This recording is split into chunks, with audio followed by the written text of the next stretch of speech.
ঠিক মতন খাইও, তোমার শরীরটা তো অসুস্থ, ওষুধটা টাইম মতন খাইও, শরীরের দিক খেয়াল রাখো, টেনশন করবে না।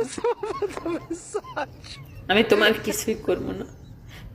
আমি জানি 10 তারিখে দেশে যাই আমার স্বামীর প্রথমে মারা যাবো, আমি এইটা জানি, এইটাই আমি জানি। আসলে আমার কোনো বিধি নাই। পরানটা বুঝছো, ওর সাথে লোক মারছে, অনেক অসুস্থ হয়ে গেছে, অনেক অসুস্থ হয়ে গেছে বুঝছো। এটা করা না কি করবো। ভালো থেকো, সুস্থ থেকো, তোমার জন্য আমি দোয়া করি, তোমার জন্য প্রচুর দোয়া করি।